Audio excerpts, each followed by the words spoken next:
कैसे एक street fighter Russia का प्रेसिडेंट बन गया। व्लादिमीर पुतिन का बर्थ 1952 में एक गरीब परिवार में हुआ। उनका बचपन फन के लिए रैट्स को चस करते हुए बीता।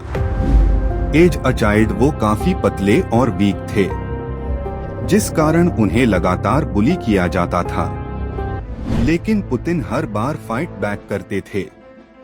उनके स्कूल टीचर के अकॉर्डिंग वो एक वाइल्ड कैट की तरह लड़ाई करते थे, अपने हाथ, पैर और इवन दांतों का यूज करके। इनफैक्ट 12 साल की उम्र तक वो ऑलमोस्ट हर दिन स्ट्रीट फाइट्स में इन्वॉल्व रहते थे।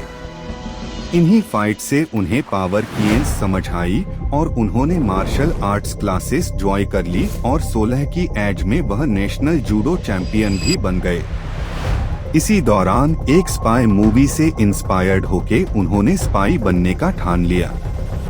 1975 में उन्होंने सोवियत यूनियन की इंटेलिजेंस एजेंसी केजीबी ज्वाइन कर ली और अगले 15 सालों तक उन्होंने एक जासूस के तौर पर मैनिपुलेशन, अंडरकवर ऑपरेशंस और इंटेलिजेंस टैक्टिक्स सीखे।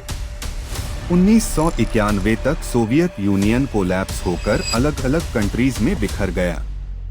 पुतिन ने इसे the biggest catastrophe of the century कहा और रशिया को एक सुपर पावर बनाने का ठान लिया। 1994 में सेंट पीटर्सबर्ग सिटी के डेप्यूटी मेयर बनके उन्होंने पॉलिटिक्स में एंट्री ली और केवल 4 सालों में रशियन प्रेसिडेंट येल्सिन की नजर में आके रशिया की नई इंटेलिजेंस एजेंसी के हेड बन गए। फिर कुछ ही महीनों में प्राइम मिनिस्टर बन गए, जिसके बाद उन्होंने चेचनिया में रशिया के रिबल्स के अगेंस्ट एक ब्रूटल ऑपरेशन किया, जिससे उनकी पॉपुलैरिटी पीक पर पहुंच गई। ईयर 200 में वो इलेक्शंस जीत के रशिया के प्रेसिडेंट बन गए, जिसके बाद उन्होंने रशिया में इंडिपेंडेंटली एक्ट करने वाले 89 रीजन्स को कंसोलिडेट करके 7 डिस्ट्रिक्ट्स बना दिए और अपने कंट्रोल में ले आए। उन्होंने ऑपोजिशन और रिच बिजनेसमैन के इन्फ्लुएंस को दबाया और 2020 में तो कॉन्स्टिट्यूशन ही बदल दिया ताकि वो लाइफ टाइम पावर में रह सकें। फाइनली 2022 में नेटो और यूक्रेन की बढ़ती क्लोजनेस